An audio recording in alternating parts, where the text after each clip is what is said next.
10 additional SEO tips. This is a checklist. And this is all proprietary to me. You know, SEO, there's no one-size-fits-all solution. But I found this to work for my businesses, my clients. And keep in mind, local SEO is different from, you know, national SEO, because that's a bigger ball game. So research competition, like I was saying, just like check out other websites, other links, see what they're doing, check their metadata. There's different tools for that. See like second, third page, see what directories, see what blogs you can get on. Quiz, what's an alt tag? Provides information about the image, like screen readers and things like that. Mostly, yes. We'll see. I'll take a stab at it. It is text that is attached to your photos or your graphics that the search engine can actually read. So it would be like meta tags or something. Yeah, you're both basically right. It's an HTML tag on the picture. So tag your pictures, tag your content on your site. That's important. We'll talk about that.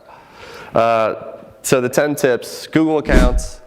Just get these are all Google products. You can have all of these. You can have the same account. I say get one master account. Use like Google Apps for work, and just use one master account, and just set up an account for all these different products using that same email, and use that email across the board for like your Gmail, use it for your analytics, your tag manager, your Google My Business, all your different accounts. Local keyword research, you can use the KEI, the Keyword Effectiveness Index. That essentially takes different keywords related to your industry and compares them as to how many people are competing on those or using those keywords for SEO. And then based on the score of the keywords, some will have a higher score because less people are using it, but there's still a lot of people searching for it. Does that make sense? All right. Network, link exchange. I just call this like networking. Talk to other people if you know other businesses in your local area, be like, hey, let's throw a link on each other's site. You know, you have a friend who runs another business in the area. See if you can throw a link on the site and vice versa. It'll help each other out. Just make sure his website doesn't suck. Make sure he's got good page rank. Blogging, photos. You know, get a blog going. WordPress, most common. You could use Blogger by Google, Tumblr, different options out there.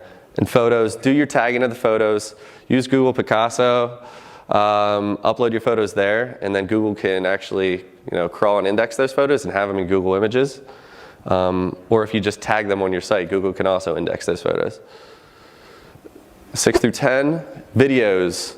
So I don't even have a YouTube account, but I just know that, iCracked has one, and that helps them. So whenever you do a search for, let's say, just iPhone repair on Google, all the different tabs at the top, there's different options. Like, it's not just search results. Like, you have image results, you have video results, you have news results. All those could have links and credibility to your site. And so you could use that. You can, use that to your benefit. Like, have YouTube videos, have them tagged, have all the descriptions, all the data, all the information in that video. Use keywords. Article submissions. This is for, let's say you want to write a blog about repairing iPhones and you don't know what to do with it. Like, you could have it on your blog, or you could offer to write for somebody else's blog. A lot of times blogs, they don't always have everybody in-house, so they'll let other people blog for free just to get a backlink back to their site. So submit your blog to other blogs or article submission sites. Press releases, kind of the same thing. Write something cool about your business, like some giveaway or charity event or something cool going on, and share that with news outlets online, different sources, and see if they'll put that on their website, see if they'll talk about you, and make it worthwhile for them. Link baiting, that's a funny term. It's just reciprocal linking. Putting links on blogs, like commenting on a blog with your link if it's something relevant, or commenting on a friend's blog, something like that. And even though I've been talking about advertising this whole time, sometimes the unfortunate part of this is you sometimes have to pay to play. If you're not even on the first page right now, you're not going to get there overnight just by doing this stuff. If we follow these guidelines, so steps 1 through 5, 6 to 12 months, you will be on the first page. But in the meantime, what do? I would suggest using AdWords. It does help in one way to use AdWords. Well, actually 2 ways. So how AdWords can help you for the organic side is it's going to drive traffic to your site, which means like you're getting more traffic, you're more relevant. And Google's going to look at that traffic and say, okay, well, they're getting traffic. And then it's also going to help you focus on your page rank and your quality scores, which is going to help you fix the content on your pages, which is going to help your organic ranking as well. With Momentum, we're a premium Google partner, which means we have all the help and resources we need from Google, just with the amount of clients that we have for pay-per-click. So plus means we took all the tests and got certified. Mobile strategy. Mobile is so important. If you're not mobile friendly right now, it's too late. No, it's not too late, but optimize your website, make it mobile and responsive. If Google can't crawl it, and if you look like that on the left, you're in trouble. Make it so it's responsive. It needs really good page speed. People are just so impatient, and Google realizes that.